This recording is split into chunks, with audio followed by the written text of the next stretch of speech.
여러분 시대가 변하다 보니까 각광받는 직업들이 좀 많이 변한 것 같은데요. 그 중에 하나가 유튜버라고 합니다. 여러분 유튜버가 뭐 하는 사람들인지 다 알고 계시죠?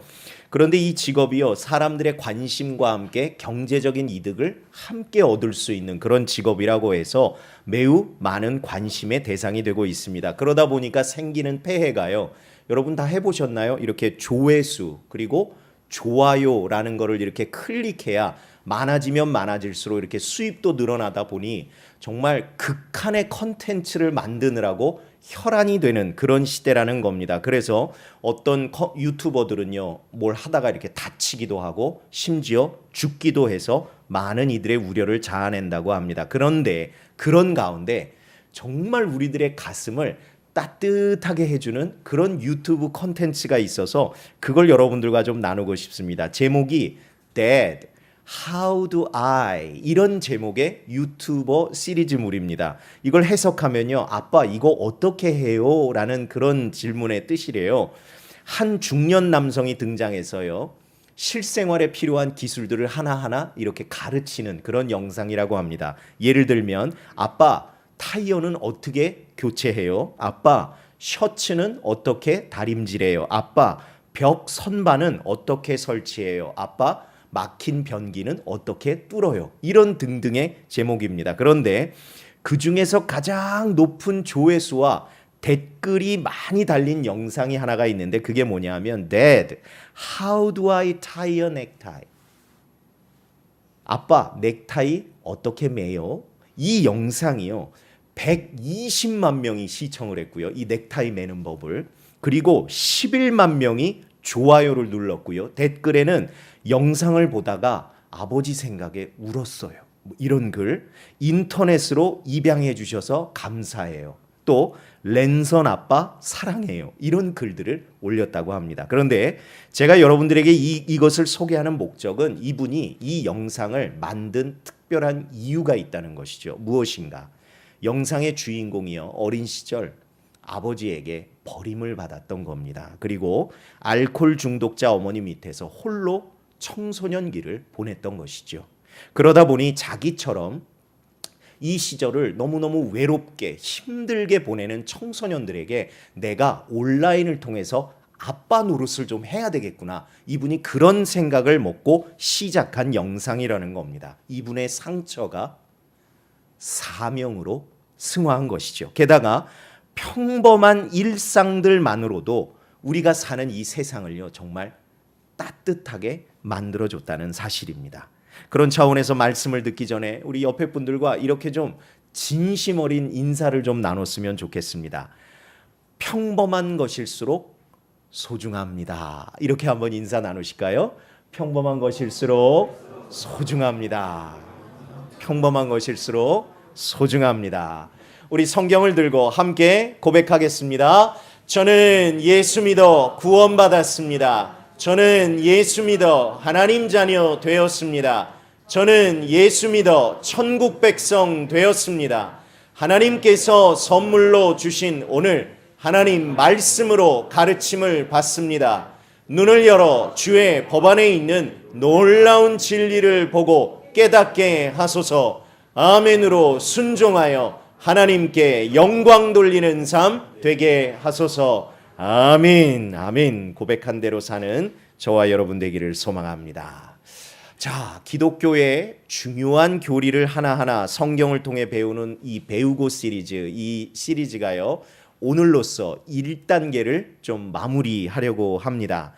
비교적 기초 혹은 이 기본적인 수준에서의 우리 이 기독교 교리, 우리가 반드시 알고 있어야 하는 그런 교리들을 차례로 배웠는데요. 그런데 이 배우고 시리즈를 시작하기 전에 우리가 먼저 왜 이러한 것들을 배워야 하는지, 왜 이러한 것들을 우리들이 잘 알고 있어야 하는지 먼저 그 이유를 배웠던 것을 여러분들이 다 기억하고 계시는지 모르겠습니다. 1월 첫 주일부터 해가지고요, 총 4번에 걸쳐서 이 배움이 왜 필요한가 시리즈 설교를 전했는데, 그때 여러분들에게 알려드렸던 4가지 이유가 잘 알기 위해, 그리고 잘 따르기 위해, 그리고 잘 가르치기 위해, 그리고 마지막으로 잘 전하기 위해, 알기 위해, 따르기 위해, 가르치기 위해, 전하기 위해 우리들은 열심히 그리고 반드시 이 배움을 실천해야 한다 하는 것을 나누고 우리들이 결단했었습니다. 물론 여러분 저 각각의 내용들은 여러분들이 다 기억하시기가 힘드실 거예요. 이미 시간이 너무 오래 지났기 때문에요. 하지만 이 네 가지 배움의 저 목적만큼은 여러분들이 꼭 기억하셨으면 좋겠습니다. 자, 네 가지 뭐라고요? 알기 위해, 따르기 위해, 가르치기 위해, 또한 전하기 위해. 여러분 이것이 왜 중요한가? 여러분 기억하세요. 저 네 가지는요. 하나님이 저와 여러분에게 반드시 실천하라고 하신 명령이기 때문입니다. 여러분 저 네 가지는 하나님의 명령이에요. 그렇기 때문에 우리가 그런 상상을 할 수 있을 것 같습니다. 언젠가 우리 모두 하나님의 심판대 위에 서게 되었을 때 하나님이 분명히 이 네 가지를 확인하실 것 같다라는 생각이 드는 거죠. 왜?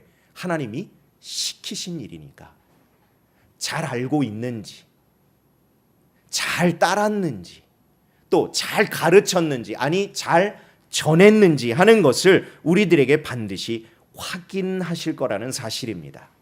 여러분 그렇기 때문에 저 네 가지를 우리들이 마음 가운데 깊이 기억하는 것만으로도 우리들이 앞으로 계속해서 성경을 열심히 배우고 알고 실천해야 되겠구나 하는 그러한 우리들의 열정을 더욱더 간절하게 해주리라 저는 믿습니다.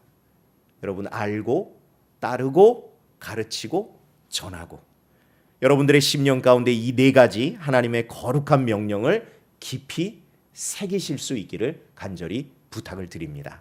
자, 그렇다면 여러분 배우고 시리즈 오늘 기초 단계 마지막 주제는 무엇인가? 바로 선교입니다. 선교. 선교의 사전적인 뜻을 찾아보니까요. 종교를 선전하여 널리 펴다 이런 뜻을 가지고 있습니다. 그런데 저 뜻만 해도 보니까 그래요. 이 선교 그러면요. 저게 기독교만의 전유물이 아니라는 것이죠. 어떤 종교든지 자기네들은 선교한다라는 생각을 가지고 있다는 겁니다. 보편적인 단어인 겁니다. 게다가 전도라는 단어와 관련해서 우리가요. 선교의 정의를 많이 헷갈릴 때가 많다는 것이죠. 그래서 어떻게 우리들이 쉽게 생각하냐 하면 국내는 전도, 해외는 선교. 이렇게 우리들이 구분해서 이해하는 경향이 있다는 것입니다. 여러분 이게 정말 맞는 구분일까요? 제가 여러분들에게 이렇게 여쭐 때는 그런 구분은 잘못된 것이다라는 뜻을 내포하고 있겠죠. 전도는 국내용, 선교는 국외용. 이것은요, 여러분 성경적으로 절대 맞지 않는 구분이라는 사실입니다. 그렇다면 선교란 무엇인가? 전도랑은 또 어떻게 다른 것인가? 이것을 오늘 우리들이 제대로 알고요. 우리들의 삶에 적용하는 것. 그것이 오늘 배움의 목적입니다. 자, 먼저 선교와 관련하여 너무너무 중요한 의미, 이 정의를 저와 여러분들이 좀 나누겠습니다. 여러분 저를 한번 따라 하실까요? 선교는 하나님의 본성. 여러분 이건 제가 만든 구절이 아니고 아주 탁월한 신학자이자 영성가 또 영국 성공의 사제였던 존 스토트라는 분이요. 본인의 저서 선교란 무엇인가 하는 책에서 이렇게 선교를 정의한 겁니다. 그런데 우리들이 선교를 이해하는 데 있어서 너무너무 중요한 기준이자 정의이기 때문에 제가 오늘 여러분들과 나눈 겁니다. 선교는 하나님의 본성입니다. 하나님의 성품이에요. 그래서 하나님은 선교하시는 하나님이십니다. 이걸 우리들이 라틴어로 이야기하면요. 미시오 데이라는 단어를 써요. 미시오 데이. 뜻이요. 선교하시는 하나님 혹은 하나님의 선교 이런 뜻입니다. 그런데 이렇게만 선교하면 설명하면 선교라는 단어의 뜻이 정확하게 와닿지가 않습니다. 그래서 여러분들의 이해를 돕기 위해 저 선교하시는 하나님을 이렇게 한번 바꿔서 표현해 보겠습니다. 보내시는 하나님. 보내시는 하나님. 바로 하나님께 보냄을 받는 것이 무엇인가? 바로 선교라는 개념입니다. 이것이 바로 선교의 본질이자 정의이자 출발입니다. 하나님은 보내시는 하나님이세요. 근거가 있습니다. 우선 아브라함을 보겠습니다. 하나님께서 그를 보내셨습니다. 어디로? 고향과 친척과 아버지의 집을 떠나 알지 못하는 곳으로 하나님이 그를 보내셨습니다. 요셉 또한 하나님께서 보내셨습니다. 비록 형제들의 악한 계획, 행동들이 있었지만 그들의 범죄 가운데 하나님께서 개입하셔서 요셉을 하나님이 애굽으로 보내셨습니다. 여러분, 왜 보내셨는지는 여러분이 그 이유를 잘 아실 겁니다. 이후에는 하나님께서 그 애굽으로 모세와 아론을 택하셔서 또 보내셨습니다. 이스라엘 민족을 구원하시려 함이었습니다. 그리고 광야 40년을 거쳐 그들을 약속의 땅 가나안으로 모두 들여 보내셨습니다. 하지만 그들의 삶은 보내심을 받은 그곳에서 온전치 못했고요. 그것 때문에 하나님은 매우 진노하셨지만 그들을 포기하신 것이 아니라 사사와 선견자 혹은 예언자, 선지자들을 계속해서 하나님은 그들에게 보내셨습니다. 그들을 죄악으로부터 돌이켜 회복하시려 함이었습니다. 하지만 여전히 그들은 불순종했고 결국 하나님의 징계를 받아 그들은 낯선 타국으로 끌려가고 말았습니다. 그것이 바벨론 제국이지요. 그런데 거기서 끝이었나요? 아닙니다. 낯선 타국 바벨론에서조차도 하나님의 인도와 돌보심의 은혜가 그들과 함께 했습니다. 그리고 예정하신 때가 이르자 하나님은요, 크신 은혜와 축복 가운데, 역사 가운데 그들이 꿈에도 그리던 고향 예루살렘으로 그들을 다시 돌려 보내셨습니다. 그리고 하나님의 그 보내심, 그 하나님의 선교 사역은 때가 참에 절정을 맞이하게 됩니다. 바로 아들을 이 땅에 보내시죠. 예수께서 이 땅에 오신 겁니다. 그리스도 곧 구세주로서의 사명을 안고 이 땅에 보내심을 받아 오셨습니다. 그렇게 예수님도 사명을 마치심에 하나님께서 다시 하늘 보좌 우편으로 부르셨고 대신에 누구를 보내셨어요? 보혜사 성령님.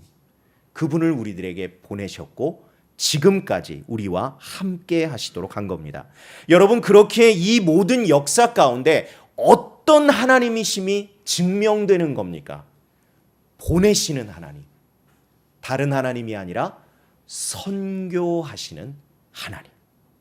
특히나 아까 말씀드렸던 이 존 스토트라는 분의 주장처럼 의심할 여지도 없이 최초의 선교는 바로 하나님의 선교로부터 비롯되었다 하는 것을 우리들이 의심 없이 받아들이게 된다는 점입니다.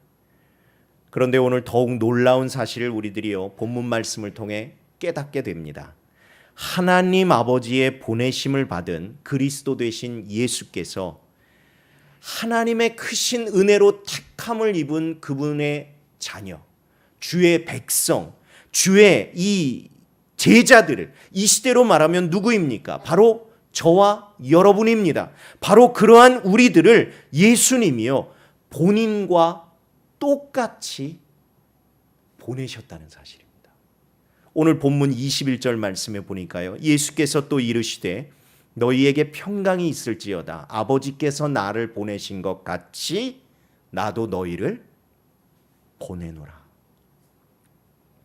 보내시는 사명, 곧 선교의 사명이 누구로부터 누구에게로 위임된 것인가? 하나님으로부터 예수님께 보냄받은 그 위임이 예수님에게서 우리에게로 그 보냄이 사명이 위임되었다는 사실인 것이죠. 여러분 깨달아지시면 아멘. 그렇게 저와 여러분에게 아주 분명한 사명이 있는데 그것은 바로 선교의 사명입니다. 다르게 표현하면 이 땅에서의 저와 여러분의 신분이요 바로 보내심을 받은 사람들이라는 겁니다. 보내심을 받은 사람. 여러분 오른손 한번 들어보실래요? 가슴에 한번 대보실래요? 토닥토닥 거리실래요? 그리고 저를 따라하세요. 나는 보내심 받은 사람입니다. 여러분 믿으십니까? 아멘. 손 내리세요.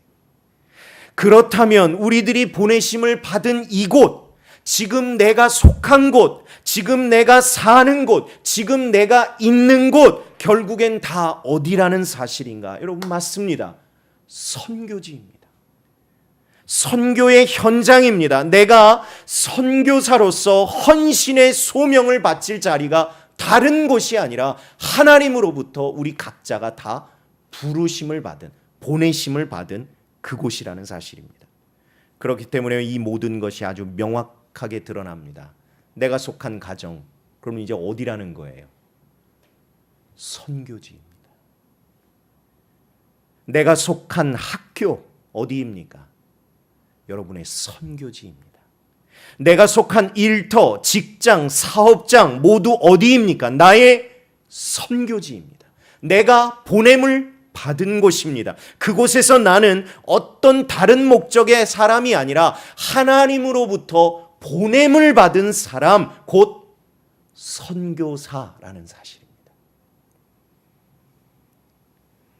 기존의 교단이나 이런 데서 정한 법은 제가 잘 모르겠습니다. 그러나 하나님의 말씀을 기준으로 볼 때 저와 여러분 한 사람 한 사람은 다 누구인가?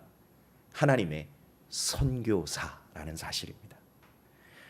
여러분, 이것은 논리 비약이나 억지가 아닙니다. 관점은 좀 다르겠지만요, 하나님을 믿지 않는 세상 사람들조차도 똑같이 생각한다는 사실입니다.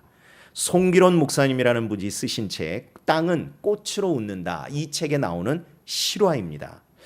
한국을 넘어서 정말 세계적인 대기업이 되었죠. H자동차. 그 H자동차의 여러 대리점 중에 정말 잘 나가는 이 대리점을 운영하는 어떤 지점장분의 고백이랍니다. 이분이요, 차 한 대를 팔기 위해서 얼마나 애를 썼는지 모른답니다. 특히 지점장 자리에 오를 때까지 이분이 정말 수없이 많이 대했던 그 고객들, 또 그들 앞에서 눈치 보고, 또 웃음도 흘리고 온갖 말로 아양도 떨고 그야말로 간과 쓸개란 건 다 빼놓고 그렇게 살았어야만 했다는 겁니다. 매일매일이 그랬고 지금도 그렇다는 겁니다. 그런데 그렇게 수많은 고객을 대하고 지친 몸을 이끌고 집에 들어갈 때, 이 집 문에 다다랐을 때 이분이요, 스스로 다짐하는 게 있대요. 무엇인가? 잘 들어보세요. 나는 지금 마지막 고객을 만나러 왔다. 이분은 이렇게 다짐하고 집으로 들어가신다는 거예요. 이 사연을 기록한 이 송기론 목사님은요, 그의 책에 이렇게 썼습니다. 처음 들었을 때는 웃고 말았는데 갈수록 그 말이 제 가슴을 후벼 팠습니다. 이분이 그렇게 책에 쓰셨더라고요. 여러분, 맞습니다. 우리가 당연하다고 생각하는 것들이 사실은 세상에서 가장 소중한 것인데 우리는요, 그 사실을 망각한 채 함부로 대하며 살아갈 때가 많다는 사실입니다. 그런 면에서 좀 전에 제가 이 책에서 인용했던 그 지점장님, 어떻게 생각하면 참 불쌍한 분 아닙니까, 여러분? 집이란 곳이 여러분은 어때야 되는 거예요? 그냥 마음 편안하게 들어가서 그냥 편안히 쉬면서 회복해야 되는 곳이 집 아닙니까? 그런데 이분은요, 그렇게 생각하고 들어가지를 못한다는 겁니다. 마지막 고객이라고 생각하고 들어간다는 거예요. 그런데 여러분, 가족들의 입장을 헤아리면 어떨까요? 그게 너무 고마운 겁니다. 왜요? 우리는 그 반대의 경우를 수없이 경험해 봤기 때문입니다. 밖에서는 잘하는 남편이 안에서는 폭군처럼 군림합니다. 밖에서는 너무 친절한 아내가 안에서는요, 신경질적으로 굽니다. 밖에서는 너무 인자한 부모님인데 안에서는 온갖 폭력을 행사합니다. 언어폭력, 물리적 폭력, 심지어 성폭력까지 자행합니다. 그리고 밖에서는 너무너무 성실한 자녀가 안에서는요, 부모의 근심거리가 됩니다.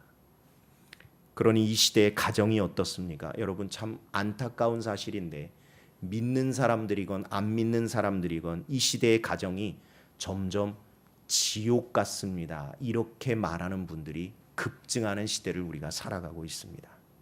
그러니 그 지점장의 경우 마지막 고객이라는 심정으로 들어가면 여러분, 누가 행복하고 즐겁겠습니까? 가족 모두입니다.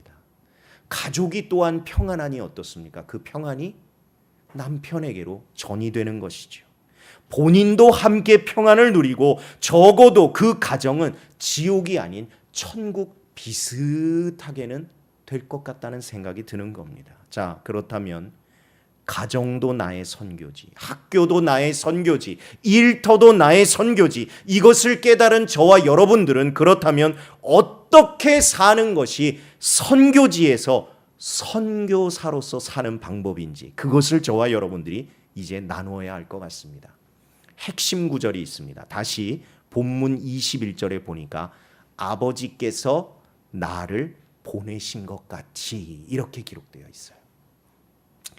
여러분, 예수님이요 항상 그분의 공생애 때 공언하신 게 있었습니다. 뭐냐 하면 예수님이 하시는 모든 말씀, 예수님이 행하시는 모든 행동은 오로지 아버지께서 나에게 하라고 하신 그대로 나는 할 뿐이다. 예수님은요 평소에 그렇게 공언하셨습니다. 즉, 이 모든 게 하나님의 기뻐하시는 뜻이라고 말씀하셨어요. 예수님의 말씀, 예수님의 행동이 다 누구의 기뻐하시는 의도와 뜻인가? 오로지 하나님 아버지의 기뻐하시는 뜻이었다는 겁니다. 그렇다면 성경에 기록된 예수님의 말씀에서, 그리고 그분의 삶에서 우리들도요 예수님처럼 보냄을 받은 사람으로서 우리는 어떤 지침을 지켜야 할까를 거기서 우리들이 발견할 수 있다는 겁니다. 한 단어로 집약이 되는데요, 저를 한 번 더 따라 하실까요? 섬김. 한 번 더, 섬김. 여러분, 근거가 있습니다. 마가복음 10장 45절 말씀, 우리 화면을 보고 함께 읽습니다. 시작.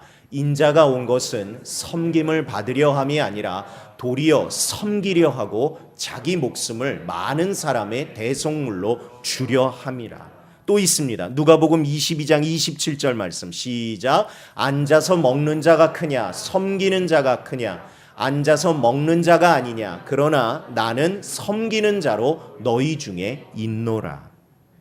여러분, 다른 핵심이 아닙니다. 섬김입니다.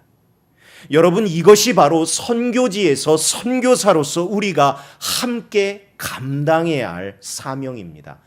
가정에서도 섬겨야 합니다. 학교에서도 섬겨야 합니다. 일터에서도 섬겨야 합니다. 혹 우리들의 삶의 반경을 벗어나 지역사회 어디를 가든지, 아니 물을 건너 해외 어디로 가든지 저와 여러분이 가져야 할 보내심을 받은 사람으로서의 기본적인 태도가 무엇인가? 그것은 바로 섬김이라는 겁니다. 이때쯤이면 이렇게 반문하고 싶은 분들이 계실지 모르겠어요. 목사님, 선교의 본질은 복음 전파 아닙니까? 근데 왜 그런 데 대한 얘기는 한마디도 없으시고 목사님은 왜 계속 섬김만 이야기하십니까? 이렇게 묻고 싶으실지 모르겠습니다. 여러분, 선교의 핵심은 복음 전파 맞습니다. 그런데 그 복음 전파를 어떤 방법으로 어떻게 할 거냐가 문제라는 것이죠. 그러면서 뼈아픈 기독교의 역사를 우리들이 생각하지 않을 수 없습니다. 왜? 선교의 본질이 섬김에서 벗어나면 얼마나 폭력이 될 수 있는가를 우리들이 역사를 통해 깨닫기 때문입니다. 여러분, 우리가 선교 그러면 제일 먼저 떠오르는 그림이 뭐죠? 옷 거의 걸치지 않은 원주민들 쫙 앉혀놓고 아주 학식 있어 보이는 이렇게 탐험가 복장의 선교사가 서서 하나님 말씀 막 이렇게 가르치는 그런 모습이 여러분들 떠오르지 않습니까? 게다가 그렇게 잘 받아들이지 않는다 그러면 군대까지 동원해서 무자비하게 그 나라를, 민족을 짓밟아 버리던 그 피해 역사, 그것이 우리의 기독교 선교의 역사입니다. 그러면서 그게 개방이라고, 그게 계몽이라고, 그게 복음이라고 말하는 어처구니 없고 부끄러운 역사를 우리들이 사실은 안고 지금 믿음 생활하고 살아가고 있는 겁니다. 그런데 만약 그런 원리라면 여러분, 예수님이 이 땅에 오실 때 그럼 어떤 모습으로 오셨어야 맞는 겁니까? 천군 천사들의 호의를 받으면서 아주 멋지고 강력하고 우월한으로 가득한 모습으로 우리에게 오셨어요. 미개한 인간들을 앉혀놓고 이게 복음이야 하며 막 가르치셨어야 맞는 거 아닌가요? 그리고 그거 받아들이지 않으면 초능력이라도 발휘해서 인간들을 몰살시켜가면서 강압적으로 그렇게 가르치셨어야 되는 게 아닌가. 그런데 예수님께서 하나님으로부터 보내심을 받은 예수님께서 어떤 모습으로 우리들에게 오셨는가? 철저히 우리와 똑같이 되셨다는 사실. 우리와 똑같은 살과 피를 입으셨고요. 우리들의 인성까지도 담으셨습니다. 또 우리들의 생활 문화 가운데서 우리와 똑같이 사셨습니다. 그리고 우리들이 이해할 수 있는 언어를 통해서 우리들의 수준에서 천국 복음을 전파하셨다는 겁니다. 이 모든 것의 기본으로 깔린 예수님의 진심이 여러분 무엇입니까? 다른 게 아닙니다. 섬김입니다. 섬김. 그렇기에 복음 전파는 당연하거니와 이 복음을 어떤 섬김의 모습에 담아서 예수님이 사람들에게 그 복음을 전하셨나? 배고픈 이들을 먹이셨습니다. 그렇죠? 아픈 이들을 고쳐주셨습니다.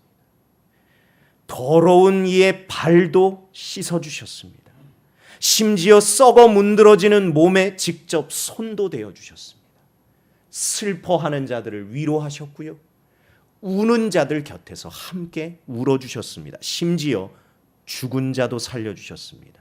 여러분, 이 모든 것이 다른 게 아니라 예수님이요 이 땅에 사시는 동안 섬김의 모습으로, 낮아진 모습으로 우리들에게 보이신 보내심을 받은 삶의 본이었다는 사실입니다. 그렇기에 우리들의 선교 또한 철저하게 어떤 모습이어야 하는가?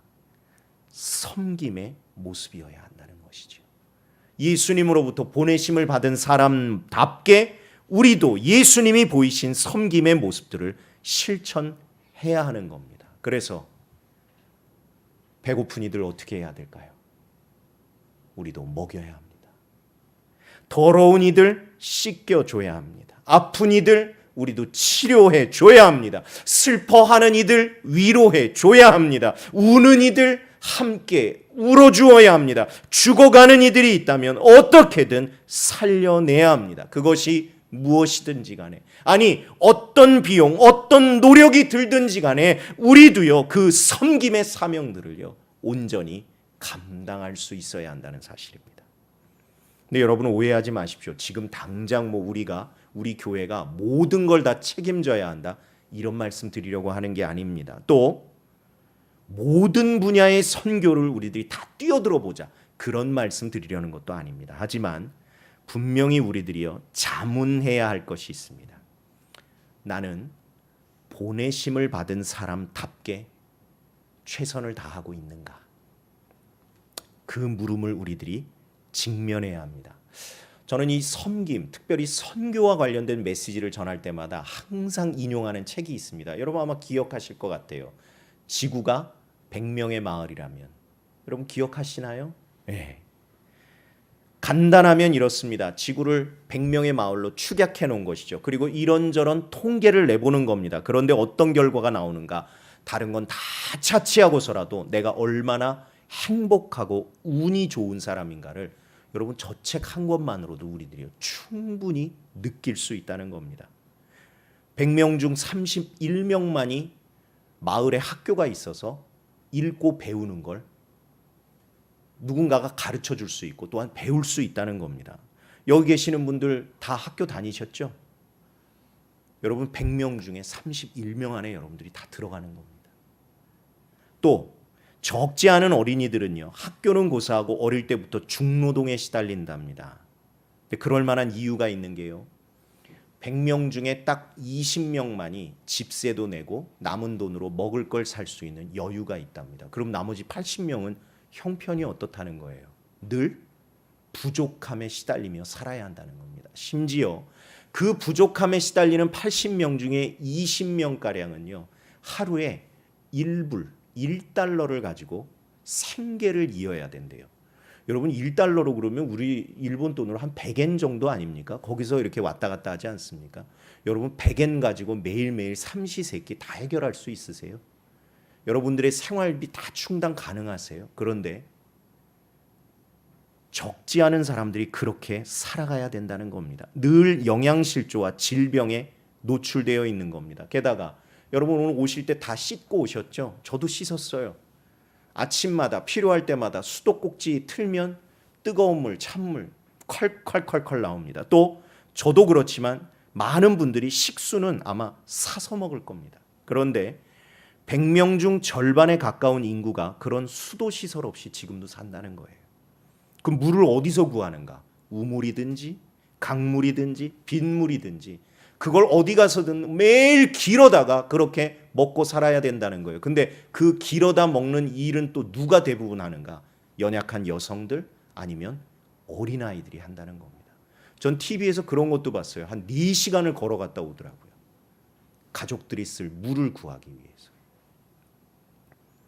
그럼 나는 어느 정도 수준인가? 은행에 예금이 있고 자가용까지 가지고 있다면 상위 7명에 속하는 갑부랍니다. 여러분 옆에 분 한번 바라보세요. 갑부예요. 아닌 것 같지만 여러분 우리 갑부예요. 여러분 댁에 TV 있으시죠? 100명 마을에 24대밖에 없답니다. TV가. 컴퓨터 100명 마을에 고작 10대 있답니다. 그 여러분 댁에 다 있으신 거잖아요. 막 2-3개 있잖아요. 저도 부끄러워요. 이거 다 쓰려면 전기 있어야 됩니다. 100이라는 전기를 생산해내면 그 마을에 단지 24명이 전기의 80% 이상을 끌어다 쓴답니다. 그럼 남은 80명은 남은 전기 20% 가지고 나눠서 써야 되는 거예요. 저 이거를 쓰는데 와, 제가 경험했던 게 생각이 나더라고요. 저도 이 아프리카에 그래도 잘 사는 나라 중에 하나라고 하는 케냐에 그것도 수도인 나이로비로 단기 선교를 다녀왔거든요. 그런데 이 나이로비도요, 며칠 있었는데도 얼마나 전기가 자주 끊기고 물도 끊기는지 제일 두려웠던 것이요, 밤에 큰일 보러 가는 게 제일 무서웠습니다. 왜? 전기 나가면 완전히 칠흑같이 어두워집니다. 게다가 갑자기 물이 끊기면 여러분 용서하고 들으세요. 처음 물 내리고 다음 거 내려야 되는데 물이 안 나와서 내릴 수가 없는 거예요. 솔직히 고백하지만 그렇게 물이 끊겨서요, 저 30분인가를 화장실에 갇혀 있었습니다. 다음 사람 못 들어오게 하려고. 근데 30분 만에 정말 물이 나오더라고요. 쫄쫄쫄쫄. 다른 선교 팀원들한테 얼마나 미안하던지. 그때 제가 인솔 목사였습니다. 저 그때 경험한 당황스러움은 지금도 잊지 못하는데 이게 지금도 누군가에게는 현실이고 일상입니다. 그런데 반해 우리는 어떻습니까? 여러분 너무 행복해요. 너무 감사해요. 단지 여러분 그냥 편리하고 깨끗하고 안전하고 그들보다 조금 더 우리들이 넉넉하고 풍성하고 배부른 그런 상황이어서 감사하다는 것이 아니라 바로 우리가 이 질문 앞에 직면하기 때문입니다. 어떤 질문인가? 나는 무슨 이유가 있어서 왜 이곳에 태어나 이 모든 것을 누리며 사는데 왜 저들은 저곳에서 태어나 저 불편과 고통을 감수하며 살아야 하는가? 여러분 이 질문에 대한 답을 여러분들 가지고 계신가요? 우리는 무슨 자격이 있고 무슨 이유가 있어서 여기에 태어났는데 그들은 무슨 죄를 지었기에 거기서 태어나 그 고생을 하며 사는가 하는 겁니다. 더더군다나 코로나, 지금 국가적 격차가 너무 심하죠. 일본이 늦는다고 하지만 여러분 그래도 우리 너무 안전한 거예요. 그런데 무슨 자격이 있어서, 무슨 특별한 이유가 있어서 우리가 이렇게 누리며 살아가는가? 답이 없습니다. 답이 없다는 건 결국 저와 여러분의 힘과 능력으로 된 일이 아니라는 사실인 것이죠. 이 질문에 관한 답은 오로지 하나님만이 가지고 계시는데 하나님께서는요, 그 답을 우리들에게 주시는 대신에 예수 그리스도를 통해 이러한 삶의 모습을 우리들에게 친히 보이셨다는 겁니다. 섬기라. 섬기라. 주의 이름으로, 주의 사랑으로 나누고 섬기도록 명령하셨습니다. 사랑하는 여러분, 섬김은 그래서 우리들의 선교의 사명입니다. 섬김의 자세로 우리들이여 복음을 세상에 전하고 또 전해야 합니다. 이것이 예수 그리스도의 삶이셨고요. 그 예수 그리스도께서 우리를 보내실 때 우리들도 동일하게 가져야 하는 근본적인 모습입니다. 왜 나는 이 질문에 하나님은 침묵하십니다. 그러나 어떻게 나는, 여기에는 하나님이 답을 주셨습니다. 섬기라. 나에게 주신 것으로, 나에게 베푸신 것으로, 나에게 채우신 것으로 나누고 베풀고 섬기라고 하십니다. 그래서 오늘 말씀을 마무리하며 저는 여러분들에게 찬양의 한 가사를 나누고 이 설교를 마무리하려고 합니다. 이상하다. 동전 한 입 움켜잡으면 없어지고, 쓰고 빌려주면 풍성해져 땅 위에 가득하네. 사랑은 참으로 버리는 것, 버리는 것, 버리는 것. 사랑은 참으로 버리는 것, 더 가지지 않는 것. 사랑하는 여러분, 우리 들으신 말씀 생각하며 함께 묵상으로 기도하기를 원합니다. 하나님, 섬김이야말로 참 선교의 본질임을 말씀을 통해 배우게 하시니 감사합니다. 사랑은 버리는 것이라고 하셨는데, 나를 버리고 욕심도 버리고 근심도 버리고 겸손히 그리고 담대히 섬기는 일에 헌신하는 저희 모두가 되도록 은혜와 믿음을 주옵소서. 이 시간 우리 함께 결단하며 겸손히 하나님 앞에 기도하겠습니다.